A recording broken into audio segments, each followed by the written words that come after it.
Hello hi friends, ఈ video కనుక మీకు నచ్చినట్లయితే ఒక లైక్ చేయండి, షేర్ చేయండి, అలాగే కొత్త వాళ్ళైతే సబ్స్క్రైబ్ చేసుకోండి. ఓకే, ఫస్ట్ అయితే డెమో చూద్దాం.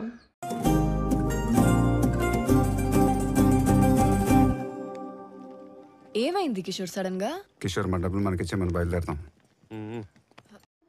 ఫ్రెండ్స్ ఇక్కడ మీరు చూసుకున్నట్లయితే నేను అలర్ట్ మోషన్ ఓపెన్ చేసుకున్నాను. ఓకే, ఏదైనా ఒక రేషియో తీసుకోండి. నేనైతే 16:9 తీసుకున్నాను. Okay, create project. ఓకే, మీకు నచ్చిన ఒక వీడియో క్లిప్ ఏదైనా ఉంటే చూసుకొని మీరైతే ఇలాగైతే చూసుకోండి. అయితే నేను ఈ వీడియో ఎందుకు తీసుకున్నానంటే ఇది కొంచెం జూమ్ ఉంటుంది కాబట్టి మీకు కొంచెం అర్థం అవుతుంది కాబట్టి అలా తీసుకున్నాను. ఓకే, ప్లస్ ఐకాన్ చేసుకోండి, ఒక షేప్ తీసుకోండి, ఆ కలర్ అనేది గ్రీన్లో పెట్టుకొని ఇది ఫిల్ కంపోజిషన్ ఏరియా. ఓకే, పైన 3 dots fill composition area. Okay, ఇది ఎక్కడ దాకా అయితే ట్రాక్ చేసుకోండి. ఓకే, ట్రాక్ చేసుకున్న తర్వాత ఇక్కడ ఎఫెక్ట్లు ఇద్దాం. దీనికి ఎఫెక్ట్లోకి వెళ్ళి యాడ్ ఎఫెక్ట్లోకి వెళ్ళి కాపీ బ్యాక్గ్రౌండ్. ఓకే, ఇక్కడ సెర్చ్ చేసుకోండి, కాపీ బ్యాక్గ్రౌండ్ అని చేస్తే వచ్చేస్తుంది ఇక్కడ. ఓకే, కాపీ బ్యాక్గ్రౌండ్ ఇది స్టాండర్డ్ సెట్టింగ్ చేసుకోండి. ఓకే, తర్వాత ఇంకో ఎఫెక్ట్ ఇద్దాం. దీనికి యాడ్ ఎఫెక్ట్లోకి వెళ్ళి గోషన్ బ్రల్. ఓకే, జిఏ కొట్టేస్తే గోషన్ బ్రల్ వస్తుంది. Okay, Gaussian blur. Okay, standing setting చేసుకొని మళ్ళీ ఇంకొక ఎఫెక్ట్ ఇద్దాం. మళ్ళీ యాడ్ ఎఫెక్ట్లోకి వెళ్ళి మళ్ళీ ఈ ఎక్స్పోజర్ గామా. ఓకే, సెర్చ్లోకి వెళ్ళి ఈఎక్స్ కొట్టేస్తే ఎక్స్పోజర్ గామా అని వచ్చేస్తుంది. ఓకే, అది స్టాండింగ్ సెట్టింగ్ చేసుకుందాం. ఓకే, అన్ని 3 అయితే చేసుకున్నాం కదా. గోషన్ బెల్ అనేది మీరు ఎడిట్లోకి వెళ్ళి మీరు ఒక 460 అట్లా పెట్టుకోండి. ఓకే, 455 అయినా సరే. ఓకే, ఇలాగైతే ఉంటుంది వీడియో. తర్వాత మీకు వచ్చేసి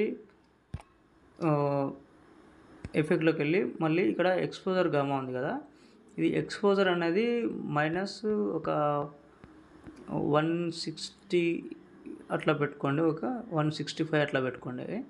ఓకే, వీడియో అయితే ఎలా ఉంటుంది. ఓకే, సరే, దీన్ని ఏం చేద్దామంటే మళ్ళీ బ్లెండింగ్లోకి వెళ్ళి ఇక్కడ డిఫరెన్స్ ఉంటుంది. ఓకే, డిఫరెన్స్లో సబ్ట్రాక్ట్ అని ఉంటుంది. ఓకే, అదైతే ఆన్ చేసుకోండి. మీకు ఆల్రెడీ హెచ్డీలో వచ్చినట్టే ఇంకొక చిన్న పని చేద్దాం. ఒక ప్లస్ ఐకాన్ చేసుకొని మళ్ళీ ఒక షేప్ తీసుకొని దీన్ని వైట్ కలర్లో పెట్టుకొని దీన్ని ఫిల్ కంపోజిషన్ ఏరియా సేమ్ ఇప్పలాగానే ఫిల్ కంపోజిషన్ ఏరియా తీసుకొని ఇది మొత్తం ట్రాక్ చేసుకుందాం. ఓకే, ట్రాక్ చేసుకున్న తర్వాత ఇక్కడ మీరు అదే దాన్ని టచ్ చేసి బ్లెండింగ్లోకి వెళ్ళి మీరు ఇక్కడ కాంట్రాస్ట్ ఉంటుంది. ఓకే, కాంట్రాస్ట్లో మీరు ఓవర్లీ చేసుకోండి. ఓకే, ఓవర్లీ చేసుకుంటే మీకు మరీ కొంచెం వైట్ అనిపిస్తే మీరు బ్లెండింగ్లోకి వెళ్ళి కొంచెం ఒపాసిటీ అనేది కొంచెం తక్కువ చేసుకోండి. ఓకే, ఓకే, నేనైతే ఒక 70 కాదు, ఒక 80, 83 అట్లా 85 పెట్టుకున్నాను. చూసుకోండి ఒకసారి, మీకు ఆల్రెడీ వచ్చేసినట్టే చూసుకోండి. ఈ 2 ఆఫ్ చేసుకొని పెట్టుకోండి. చూడండి, ఇది ఎలా ఉంది, ఇప్పుడు మనం చేసింది ఎలా ఉంది చూసుకోండి. ఒకసారి చూసుకొని మంచి క్వాలిటీతో ఎక్స్పోర్ట్ చేసుకోండి. ఓకే, పైన షేర్ ఐకాన్ ఉంది కదా, దానిపైన ట్యాప్ చేసి ఎక్స్పోర్ట్ అని ఉంది కదా, ఎక్స్పోర్ట్ చేస్తే ఎక్స్పోర్ట్ అయిపోతుంది. ఓకే, ఎక్స్పోర్ట్లో వీడియో ఎక్స్పోర్ట్ చేసుకోండి. Okay, thank you friends. ఇంకో వీడియోతో మళ్ళీ కలుద్దాం. ఇలాంటి వీడియోస్ మళ్ళీ చేయాలంటే మీరు ఒక లైక్ చేయండి, షేర్ చేయండి, కొత్త వాళ్ళైతే సబ్స్క్రైబ్ చేసుకోండి. Okay, thank you friends.